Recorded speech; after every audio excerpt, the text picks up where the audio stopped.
We're in the barn with the good old calves, and I'm putting on some fly tape. You know, flies have been definitely flies are always a nuisance.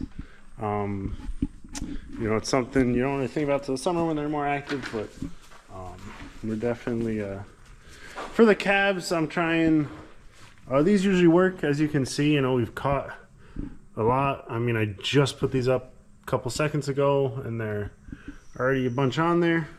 I usually try to keep them, you know, over like the beds where like a lot of the flies would be. Yeah, we're using that. I don't know why these I just got like a box. These Catchmaster ones that, you know, they weren't the cheapest tape, fly tape stuff, and they weren't the most expensive. But I got it off Amazon. I got like 96 or whatever. But we'll see. Hopefully they work. I wish they, you know, stayed out in their strand, but yeah. So got that. It's annoying kind of to put up because, you know, you get your hands all sticky, but it usually works pretty well. I do like those other ones. They seem to work a little better. I got those with some like Tractor Supply, so obviously probably. I think they were on clearance at like the end of the year or whatever, and I was like, oh, I picked them up, and I had some left over, so. But yeah, we'll see how these ones go. They're scented. I don't know if that's like scented to attract flies. Scented. But they're getting on there, so they usually work. They usually, you know, take it so like they're at least not totally crazy. You know, you can see them, the calves kind of stomping and, you know, stuff. Try to keep the stress level for the calves. Try to keep that low so they don't get sick and don't need extra. I mean, I don't want bugs biting me all the time, so yeah. But anyways, that's that. And I actually found, I don't know what that is. But anyways, cat throw, maybe. I found the light cover for our planter, so I'm probably gonna go throw that on. Y'all saw the planter cleanup washing video. It was missing. Where was it, you ask? It was at the last field I planted. There's this one tree that kind of stuck out, and I thought I cleared it, but like it just nipped. Or didn't nip, it caught the light in like the middle part and kind of bent it down. I thought I had everything, but sure enough, that was where it took it off. So yeah, anyways, I'm gonna go put that on. Hopefully it fits and is all good. But yeah, we got some second cut, the one small bale that I had made. Got that back in there, and yeah, should be good. And with a snap, we're back together. So this planter is all set. I just got to antifreeze the water lines. I did drain it. I gotta clean that out 2x2.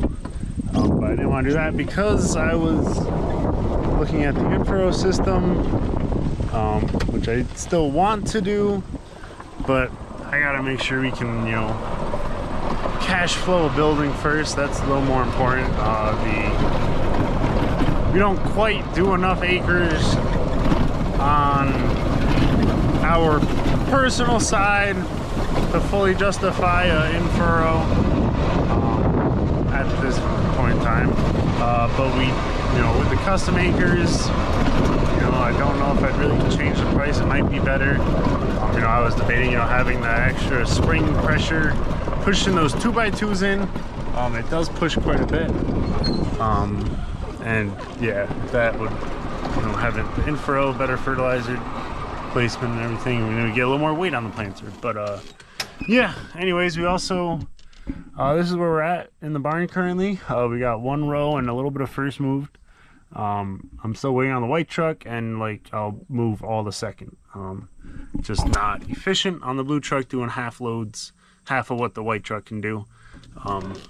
Yeah, so, and also this truck gets stuck on wet grass, and a lot of the stuff is going to like in the field kind of run-in sheds, so they can just feed them out there. So yeah, so once we get that moved, we did have a little bit of bad hay. Some of this, like the bottom bales, like I said, you can see one great, tell is like, you see how that stacks, like staying nice and straight, and this one's all falling, that mainly because I pushed them over. But if I had stacked that properly and it was like that, that's a great telltale sign that your hay is kind of moist, and it just kind of mushes. I don't know if that's a proper hay terminology, but just kind of mushes, and you get leaning stacks. Like that stack behind it might be a little moist on the bottom. So yeah, we'll see. See where it goes. We're gonna dig out, this stack. Once you get this moved and the hay behind it, then I know we got a bad stack. We'll get that out. We're gonna try to clean this stack out. Hopefully we can get another load of first moved before we start, loading second back in here.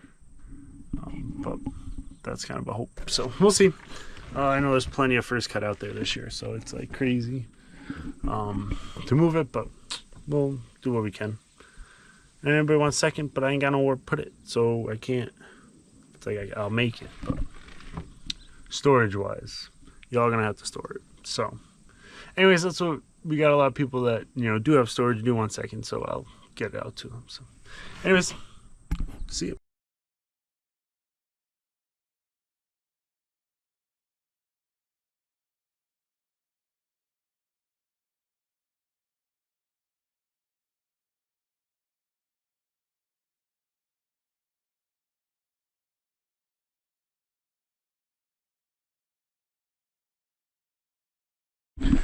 So it's just about the end of the day.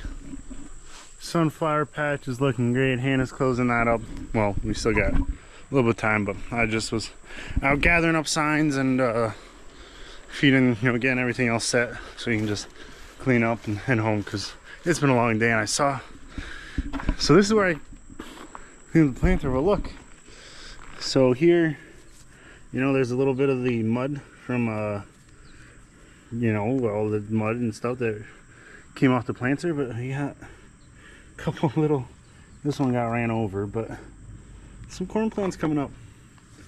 If that doesn't tell you the resiliency, or and there's another little one, the determination of a corn seed, I'm not sure what will. So I just thought that was kind of cool. But yeah, we didn't get far on the lawnmower today, or the baler. Well, the baler, we gotta wait for parts. Hopefully, maybe they'll come in tomorrow. Usually, they're just kind of drop shipping straight from Agco, the place that I order from. So we'll get those. But the lawnmower, I did manage to get the one bolt. I actually had sheared off, so I had to drill it. And then I had the bolt remover tool to get that out. And I got that out, and then the clutch kind of came apart in pieces, so I got a new clutch coming. Yeah, I got these bolt remover set. So hopefully, I was just waiting. They had the clutch, but they didn't have the one washer on that. It's like a specialty washer, of course, from John Deere. So hopefully that'll be there tomorrow, and then I can get that new clutch, get that back. And then hopefully that lawnmower is good to go.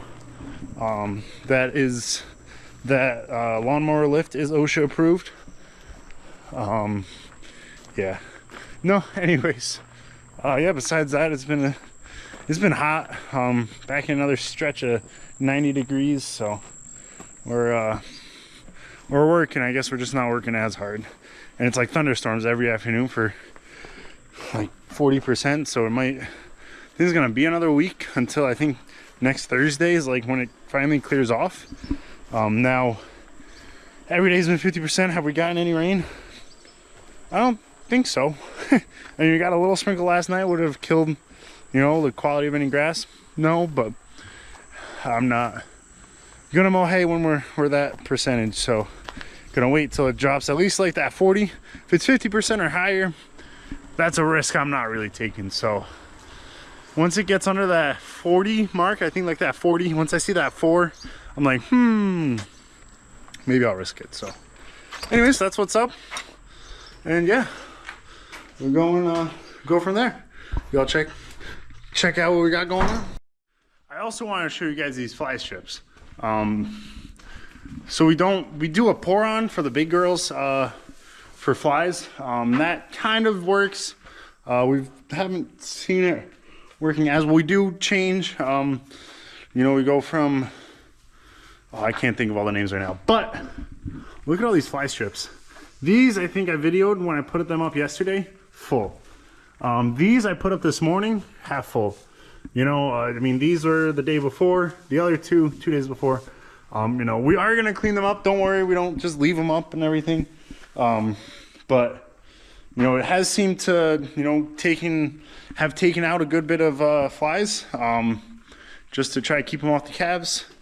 I've been putting up like 2 every like day, like, you know, those were this morning. Probably gonna throw up another 2 right now, just to limit the number of flies in here. Just, you know, to keep the barn a little less buggy and keep the girls from swinging their tails, as you know, all the time, 24/7, and try to keep them a little less stressed. Less stress is the name of the game, because less stress means they can grow better. So that's what I'm gonna try. There has been, I think next year we might try the feed additive, so that it goes through their gut and then it, you know, neutralizes them in the you know, manure. But if y'all actually have any experience with that, leave it in the comments. I have also heard of like a mineral lick that has like the same, you know, effect, goes through the system. Y'all have any comments on that? Leave it in the comments. I'm definitely interested in going that route. Probably not this year, and I probably want to do it on the baby calves. But you know, the bigger ones, you know, in the bulk feed, definitely get that, I think. But obviously I have to get that beforehand so the flies aren't, you know, as atrocious as they are. So anyways, we'll see you. Don't forget, like, comment, and subscribe. If you know somebody that might find this stuff interesting, you know, send it over to them. So yeah, we'll see you in the next one.